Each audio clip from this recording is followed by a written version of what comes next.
Getting cold. I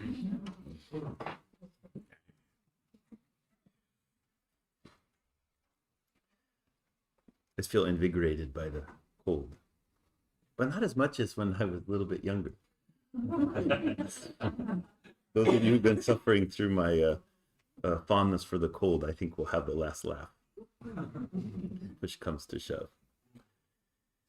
So I'd like to continue talking this week about the awakened one, the person of the Buddha. And it's always a little bit of a, well, I don't know. It's a little bit of a crapshoot when I do two talks on the same thing. It's supposed to be part one and part two. And usually when I'm writing part two, I just say the same thing I said in part one. So if that happens today, you need it. Forgiveness. So last week I was making this point that the person of awakening is important. There's a way in which we think about Buddhism, particularly people attracted to Buddhism in the West. Oftentimes we want to have a kind of rational explanation of the Buddha, and well, that has a lot of positive aspects to it. It also has some limitations.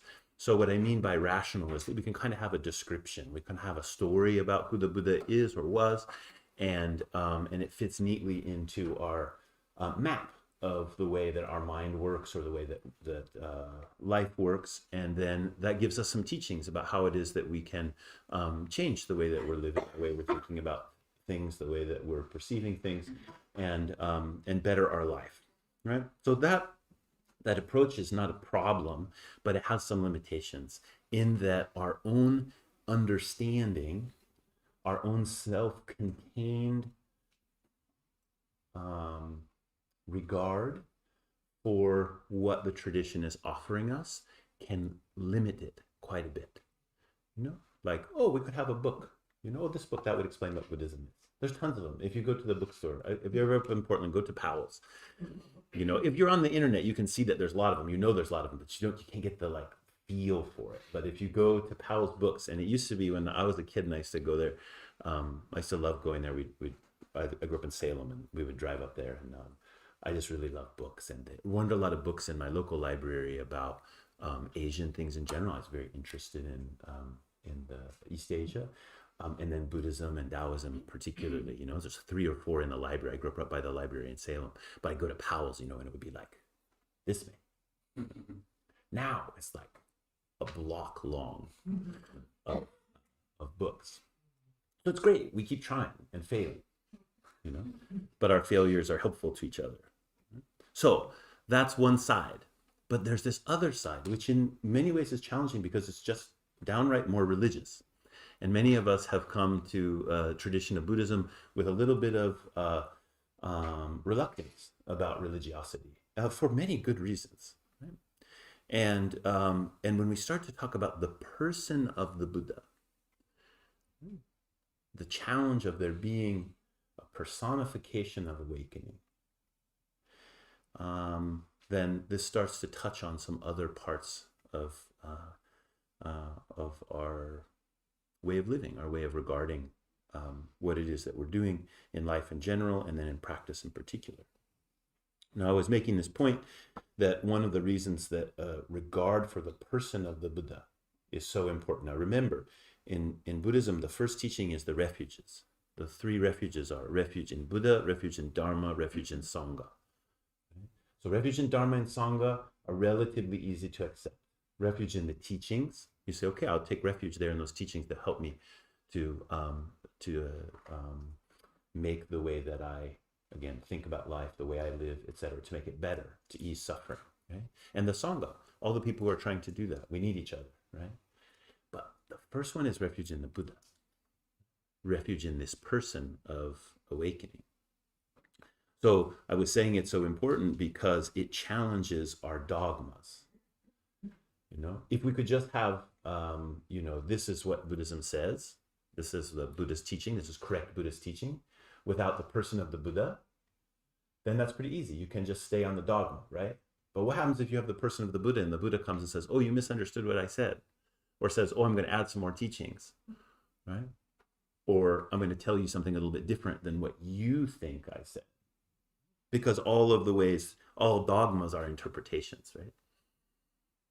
And so when the dogmas calcify, they're no longer living. So we need the Buddha to keep the Dharma alive. It also challenges our explanations, challenges our self-absorbed, experiential regard for life. I don't know how much this makes sense to anybody, but I'm just going to keep saying it again and again. Your experience is not the most important thing. I'm not saying it's unimportant, and I'm not saying that it's lower than other things, but I'm just saying it is not the end all and be all of being. What shows up in the little window of your awareness, and I say little on purpose, what it is that you're able to map as being your experience, that little window of the movie of your life, is just a shard of what's happening. Right? It's an important shard.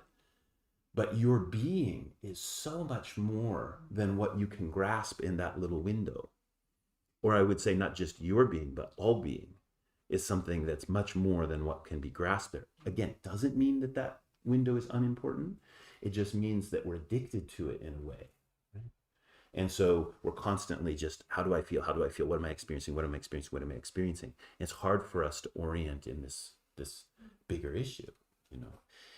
The Buddha is not just teaching us how to live and what it is that how our experience is going to change. The Buddha is teaching us about what it means to be a Buddha. Just to experience awakening, but to be a Buddha.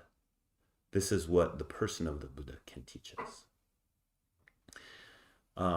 There's a kind of abstraction. I was looking up the roots of that word. I was interested in what it meant. It means to draw, originally it means to draw away from. So you think about how the nitty gritty of our day-to-day life, there's all kinds of reasons to want to abstract that, right? To lift off of it a little bit and turn it into something. But ultimately that becomes a kind of strategy of domination. Becomes a strategy to manage life and to try to twist it into what we think it should be. It's very self-consuming to live that way. Everything gets wrapped around that self-regard. In Buddhism, classically, we would call this kind of self-centered consciousness self-grasping. Everything goes through the funnel of the view of self. Gaken is what it's called in Japanese. Ga means self, like the self in terms of the my individual being. So we see everything through that. So that self-grasping is challenged by having to meet another being, which actually you're doing all the time. Talk a little bit more about that. You're meeting other beings all the time. But you very quickly turn it into the map of your own life, your own experience, your own story. And here there's a story of another being, an awakened being.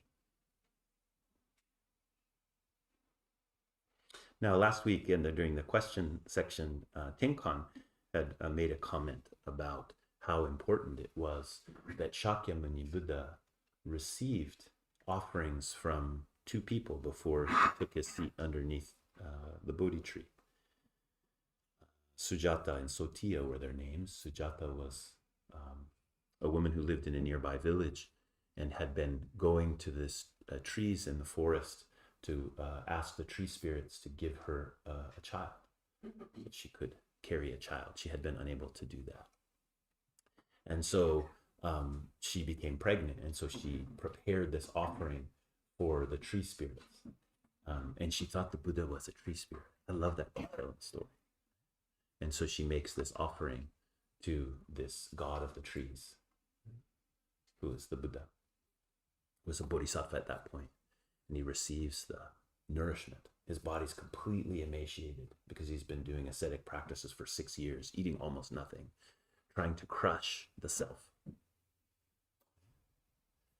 See, if you're self-absorbed, crushing the self seems like the solution once you realize the pain of self-absorption, right? First, you try to make the self as best as it could be, right? And even though it gets really, really, really good, it still kind of sucks, right? There's still something in it that's not working, right? And so then you think like, oh, if I could just disappear, that would be great. That in the level of, again, self-centered thinking that it takes to think my disappearance would solve the problem is, from a removed perspective, hilarious. From a lived experience, is torturous, right? And we all live there, and some, part of us does, right?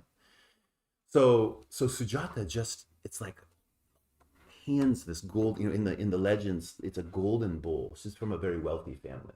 It's a golden bowl, and it's been filled all the way to the brim with this milk porridge, where she milks 100 cows, and it's called revolving the milk. Apparently they do this in South Asia, where the milk is then given to, the milk that's taken from 100 cows is given to 10 cows, and that milk is it's fed to them, and the milk gets sweeter and sweeter and sweeter and sweeter.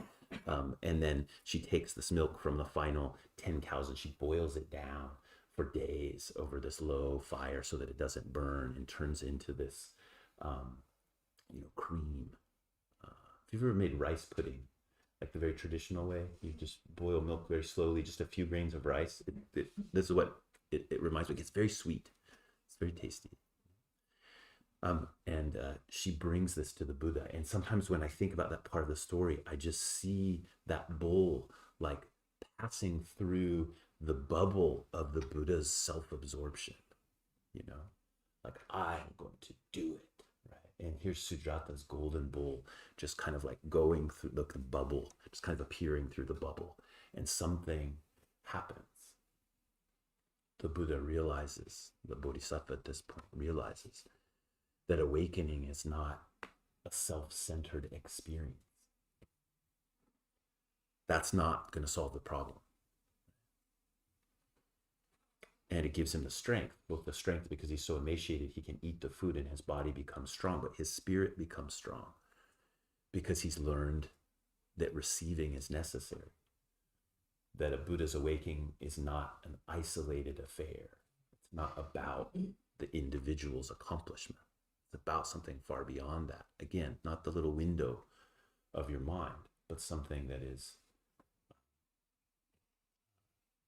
much more fundamental.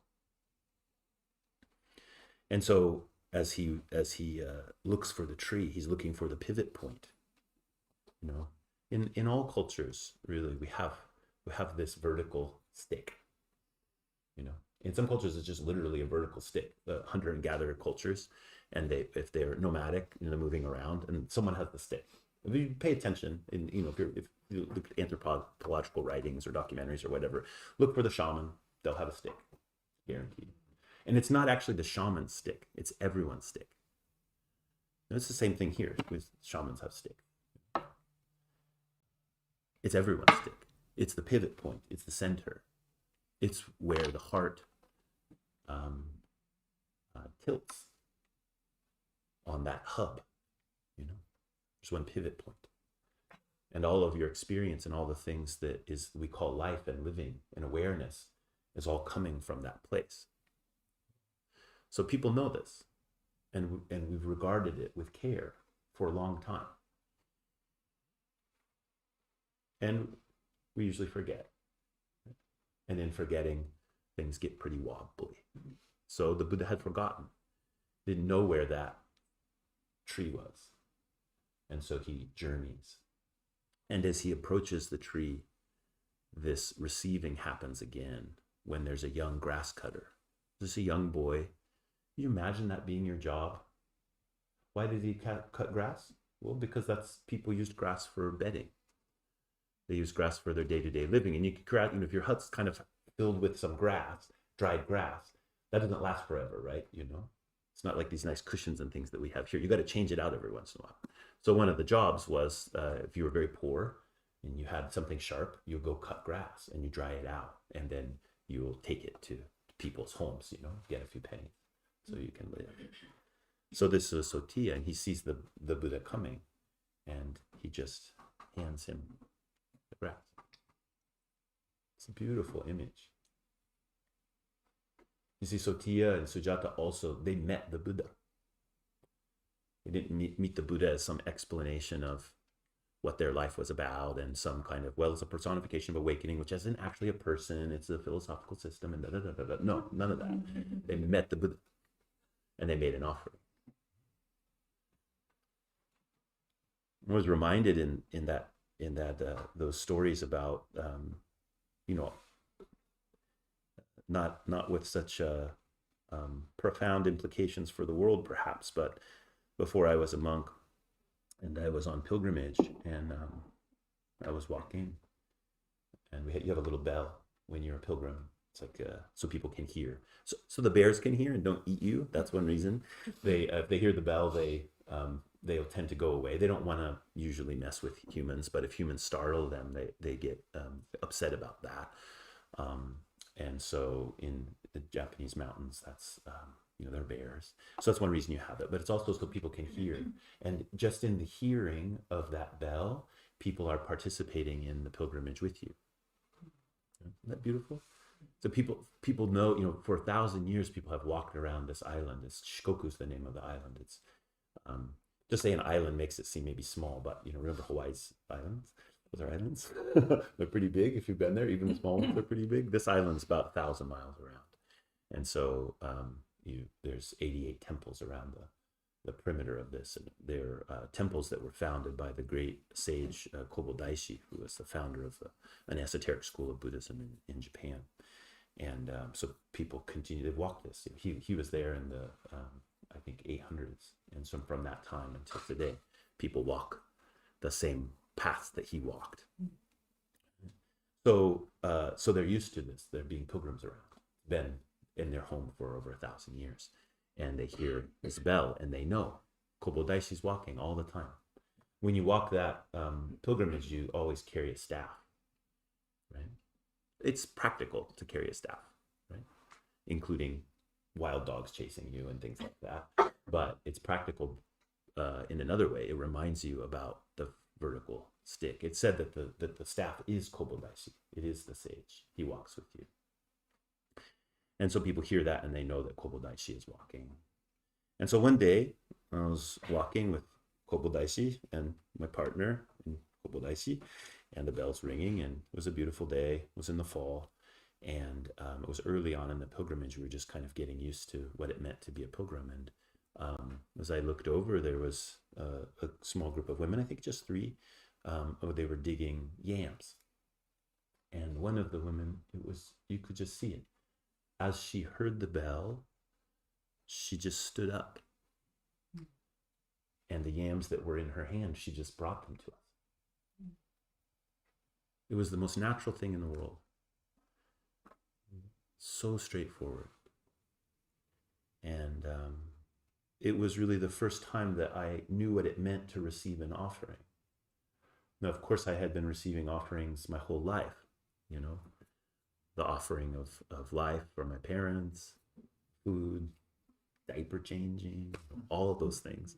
And then all of the offerings that make up a life. I had been receiving it, but I didn't realize it. And as she handed those yams to us, it was like the bubble of self-grasping. The yams just came through the bubble. And it was like, wow. And I was thinking, how are we going to cook these? At that point, I had a pot. I had a little pot. And we didn't end up keeping that for very long because we had to shed the heavy things, any heavy thing we had. It was long. Every day we walk about 20 or 25 miles, So it was even a small amount of weight would make a big difference. Anyway, we did cook them, ate them. They were very tasty. So I guess my point in all of this is, the reason I'm talking about these offerings is a clear example of what it means to meet something. Why the person of Buddha is so important. Both the person of Buddha, which you may see the Buddhahood in someone, some being, but also that the Buddhahood in you is seen. that you also are the person of the Buddha. And that's something in our tradition that is so, I find so miraculous, is that there is always that give and take. Give and takes maybe another, give and receive. Right? So we'll sit this week, there'll be a meditation retreat that's happening to commemorate the awakening of Shakyamuni Buddha. Will start tonight and go for a week. And in this hall, there'll be 20 some people who are sitting meditation pretty much the whole week. I mean, pretty much all the time throughout the week, right? So if you, like, for, I don't know, how many hours a day do we sit? 10 hours or something? We have a little working and eating time and a little time to sleep and that kind of thing. But it's really just sitting, just like the Buddha did under the Buddha tree, under the Bodhi tree for a week, before seeing the morning star and completely awakening. So during that, we receive offerings. It's really humbling when you're there just practicing. You're doing nothing, really. Just sitting there. Trying to see the world as a Buddha, being seen as a Buddha, and then offering is brought to you. And you receive it.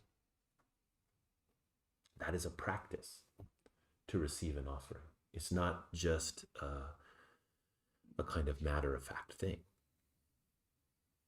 And we enact it in our practice so that we can wake up to how those offerings are happening all the time. Our life is nothing but receiving and giving offerings.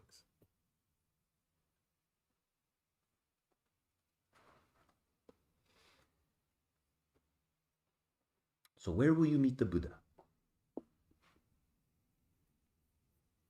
Master Rinzai, who lived in the 9th century in China, he was the fountainhead of the Rinzai school of Buddhism. This temple belongs to the Soto school, and another major, or really the other major Zen school that's still, lineages are still active, is the Rinzai school. And we put up with it. So sometimes we talk about their ancestors. Actually, there's some squabbling between the schools, but I think if you meet people who are more mature in a way, you'll see that the regard is deep, a recognition that there's some really different approaches to some things, but that's an obvious thing. It's an obvious thing that there would be different approaches. If really there's one truth, how could it show up as a single thing? It will have to show up as many, many, many things. Anyway, won't go into that too much. So Master Rinzai said famously, if you meet the Buddha on the road, kill him. Yeah. Could you imagine being in the assembly when he said that? All these people totally devoted their life to, Buddhism and studying and all this stuff, and then they're, and that's sort of that's a little bit of a Zen flavor, I think, kind of iconoclastic and shocking, we like that a bit. So Master Rinzai said, if you meet the Buddha on the road, kill him. I remember a long time ago, we were going to have a fundraiser. It was like, if you meet the Buddha on the road, grill him. And we were going to have like a grill out, People didn't think it was so funny. I thought it was hilarious, but people, thank you to all of you who have steered me over the years.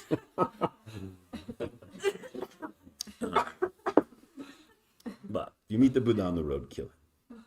It's a wonderful Zen style, Smash all idols. Right? Any image which you craft and hang your hopes on, or your thoughts, or your ideals, Master Rinzai says, no. Right? When you see it, when you see the personification of the Buddha, bam, get rid of it. And I love that teaching. But something that I had to learn was about not going halfway. There's a way in which we're very willing to dismiss the personification of the Buddha for the purposes of having our sophisticated explanation of what the Buddha Dharma is about. That fits so neatly in with a modern conception about what is true spirituality. None of this God worship stuff. We just want the real thing without all that fancy wrapping. It fits so well into that kind of tilt. Yeah, kill the Buddha, kill the Buddha, kill the Buddha. Then I can take center stage. Right? What could be better than that? So, if we're going to kill the Buddha and meet him on the road, we have to enter into, I would say, what's an actual inquiry. A true meeting of the Buddha on the road means there's no Buddha. There's no object of a Buddha to meet. It's not a projection of your mind. It is an actual need. It is an actual interest. It's an actual regard. It's an actual care for. It is an opportunity to make an offering. So Sujata met the Buddha under a tree. Thought he was a tree spirit. Sotya met him on the road and offered him grass. We could say that these are instances of Buddhas meeting Buddhas.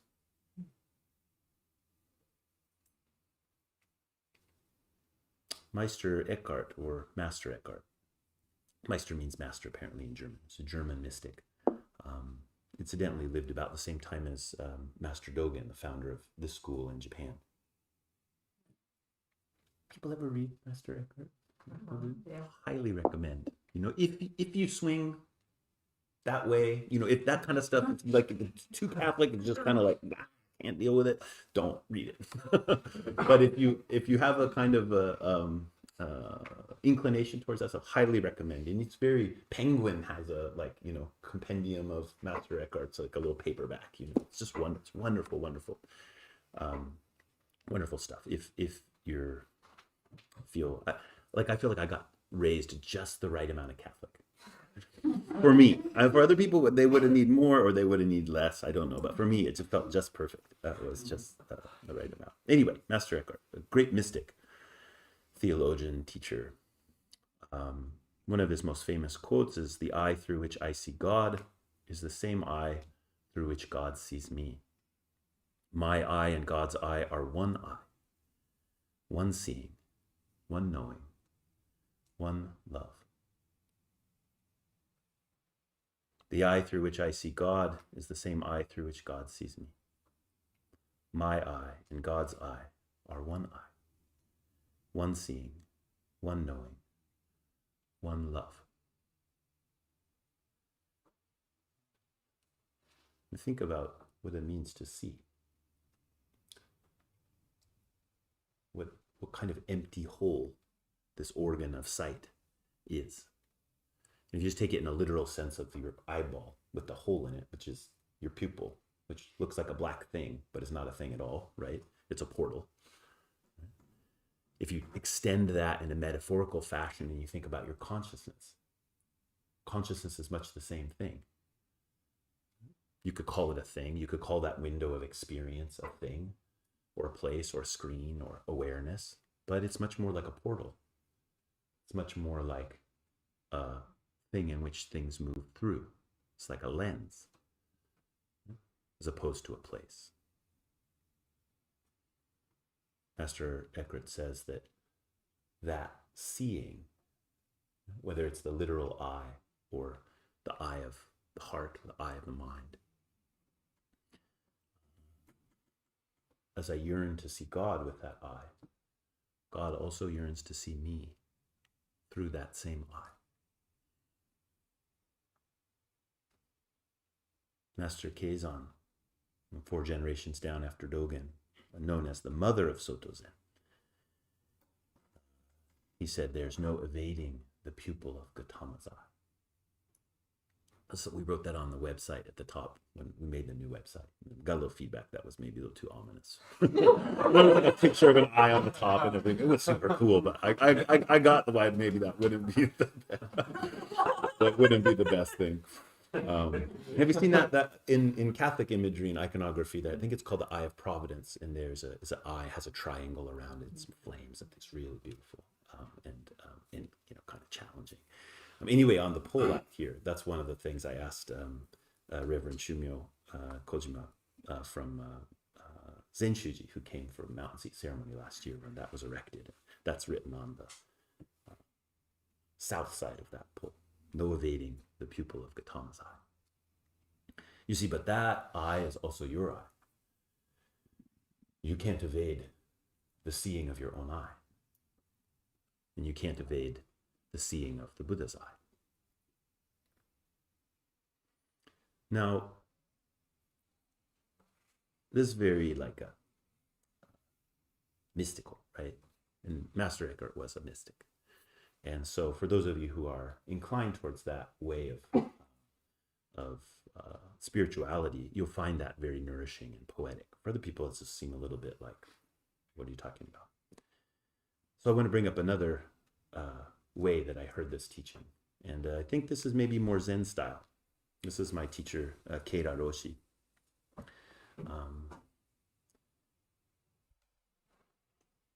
He's 94 this year. He's on his last legs. But many years ago, I asked him, I said, Hojo-san, I always called him Hojo-san, what is your practice? And he said, I practice to see all beings as Buddha.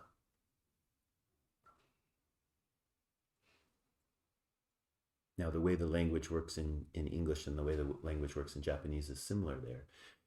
At first, you will think of the seer, in this case, Keira Roshi, as the subject, and all the beings as the object of seeing. And so he could be saying that my practice is to see all beings and then to see them as Buddhas. That's one way, and I think that's what he meant. But I don't think that's the only way I think he meant. To see all beings as a Buddha would see all beings. That's another way you could understand that. See all beings as Buddha. See all beings as a Buddha would see. The reason I'm bringing those two sides up is because they're inseparable. Not the abstraction of a Buddha, explanation of a Buddha, but to see beings as the awakened beings that they are takes your own awakening. And in fact, Shakyamuni Buddha, underneath the Bodhi tree some 2,500 years ago, upon seeing the morning star, said, I, the great earth, and all beings attain to the way at the same time. He didn't say, I'm awakened, I'm the Buddha now, look y'all fools. Not what he said. And then when Mara challenged him, the personification of delusion, challenged the Buddha and said, who are you to call yourself awakened? You know, which I think was a great challenge of Mara, probably the trickiest thing that Mara does to us. Who are you?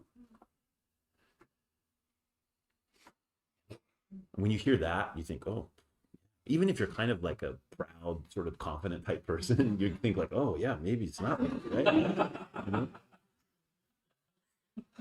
But the Buddha just was like, hey man, that's my...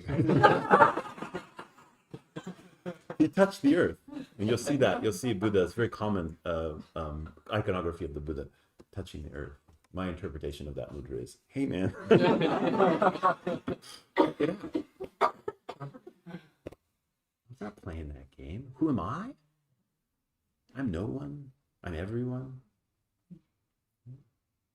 I am a receiver of offerings. I am a giver of offerings. I endeavor to see beings in the light of their own consciousness, which is Buddha. And I strive to be seen through that same light.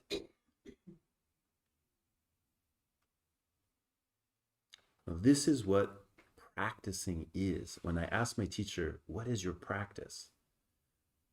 I wanted to know, what is the heart of what you're up to? So easy. It was so easy for me, is so easy for me to think about practice, particularly meditation practice, as being, beating this deluded being into shape, right? If I could just get this deluded being off his rocker and kind of like take care of business. Right? So often how I regard meditation. And that has its place. We need to learn to be strict with ourselves, but we also need to learn to be kind with ourselves. And my teacher was saying, look, there's something more about what's happening here sitting than just beating this deluded person into shape. You need to see that deluded being as a Buddha. That's the only way that being will recognize that they're to receive the offering of your awareness.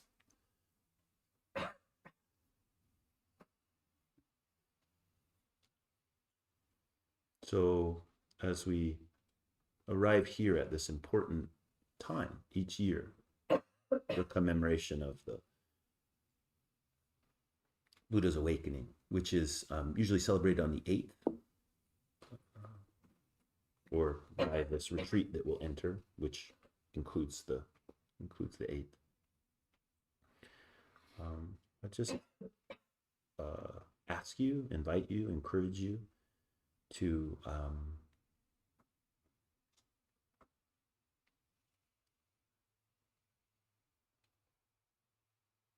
pay attention to the way in which your Buddhahood is offered to you, and the way in which you offer it to others. Then the person becomes very important. Your person, other persons, all persons. And that's a way in which the multiplicity and the singularity of nirvana, overcoming suffering, we no longer have to divide those two out. You don't need to kill yourself. You don't need to kill the Buddha.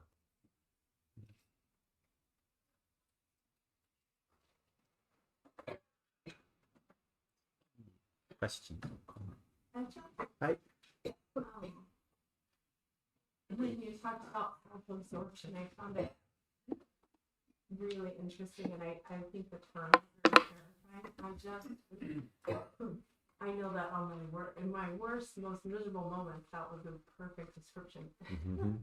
And then I work with people who are stuck in that as part of the condition of what's going on in their lives and their mental health. And then in my personal life, sometimes I come across that with people who are really unhappy. And I just wondered, what are the questions you could ask, kind of the entry point to bring that up and make it kind of light and helpful and hopeful?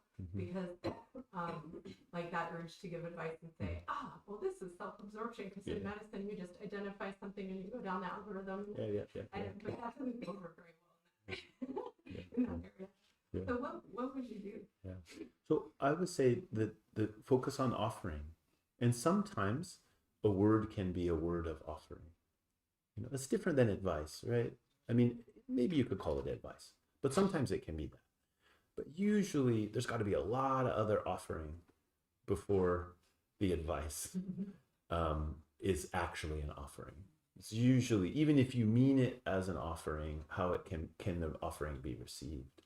So, first we can focus on just the simple offering of our awareness or attention. Most people, what they don't need is you figuring out their problems, right? Even if you're in a medical situation like you're in, where you're the doctor and you're supposed to be figuring out their problems. Even in that situation, there's a little, there's a swath of their problems, which, you have an expertise in, and you can you can help them with, and you should be giving them advice. That's why they're coming to you rather than me or someone on the street or whatever. But there's a whole other gift that you give in that, which is a gift of regard. And I'm using the word regard here rather than awareness, although awareness was using that earlier. But awareness is not just like, I'm being mindful of your presence. I'm being mindful of your annoying presence. Regard means that is awareness with care, with a real trajectory to see what is awakened in this being that they can't see themselves. What is the quality of that I?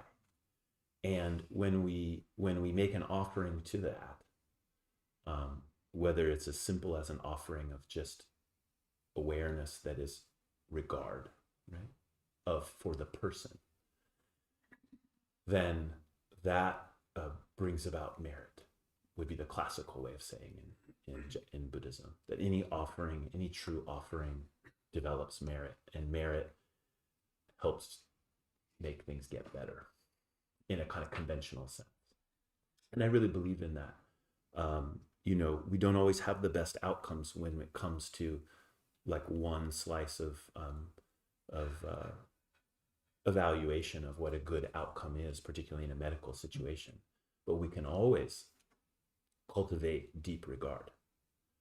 And if, in the end, if that is accomplished, many, many things are bearable that aren't bearable if we don't have that regard. Even small things you think should be bearable aren't bearable if the regard isn't there. Yeah. That'll wear you out quick too. Thank you. In my practice, in my life, I have struggled also with that, obviously, self-grasping quality. But I found also that there's something expansive that emerges in the practice, and it relates to me to what Dogen said in the Genjo koan, to forget the self is to be verified or actualized or realized by all things. And there's something, it's not like a removal of the self, but like an emergence of the totality of being that is profound and beautiful and freeing. But I'm wondering if you could offer any insight or advice into kind of stepping into that direction. Again, I would answer with offering, to receive in that place and to give from that place. That is, place isn't quite the right word, because it's not. There's no location of it. In the legend of the Buddha's awakening, it's the Bodhi tree. So in that sense, you could call it a place. It's a pivot. It's the pivot of consciousness, the pivot of mind, pivot of heart.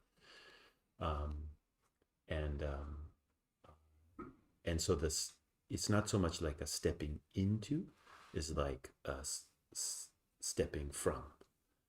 Like that's a place from which we can give and receive. And when we regard our meetings of other persons in that way, it's actually not so hard to give and receive from that place. And we all know that, even if we don't think about it like as practice. We know when you've been given a real gift, even if that's just a gift of someone else's regard, it brings you back to that place really naturally. And so then how do I give that myself? That's a kind of study, we could say. That's what practice is how can I be willing to receive there and to give from there? And another thing you said there that's really important is,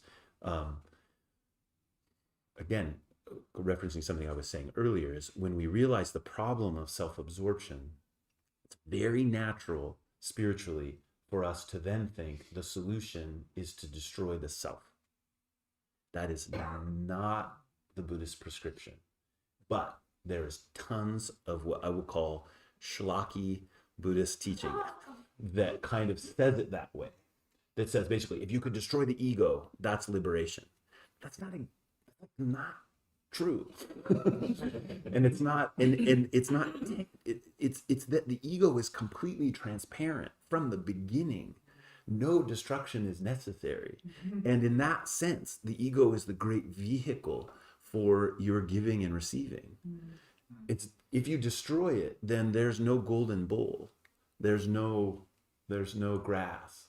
There's no meeting on the road or under the tree, right? So that kind of destructive sense, really, we should be careful about it, because we have a very tyrannical God in us that really wants to control things, and will, if it can't get it this way, then we'll just shut everything down. Your version of that God is yours. It has its own flavor. Mine is just like a scepter wielding. It's like Zeus, lightning bolt stuff that is not, is out of favor. Yours might be very soft. Yours might be very like, oh, we'll just come in here and lay down and go to sleep and we never wake up again. There's lots of it. So you should be like, watch for that. And I know that's not what you were asking about, but I always want to say that, because there's especially I would say that the teachings about encountering your ego and doing something about it oftentimes are aimed towards people with power. And so the more power that the society afforded you, the more that kind of medicine may be really helpful to you to help undo your dominating kind of mentality. But if you're on, the less empowered you are, the less power that society affords you, you will take that same teaching and turn it and use it to fulfill that disempowerment that society is trying to lay on you in the first place. And that's been a real struggle in Buddhism's travel into the West. That teaching, people are just told basically like, well, you have a hang up, if you're in a power differential and you're like, wait a minute, this doesn't seem right. And the person in power is like, you need to destroy your ego. Like, people actually say that stuff a lot. That's like very common spiritual teaching. Like, if you give some resistance, it's like, well, you need to get rid of your ego. And so be careful of that. Externally, if you come across that in teachings, but also, and maybe more fundamentally, be careful of it inside yourself, because you'll have that. Everyone has that dynamic in one way or another. And that's not a Buddha meeting a Buddha. Right? Okay, let's have some coffee and cookies.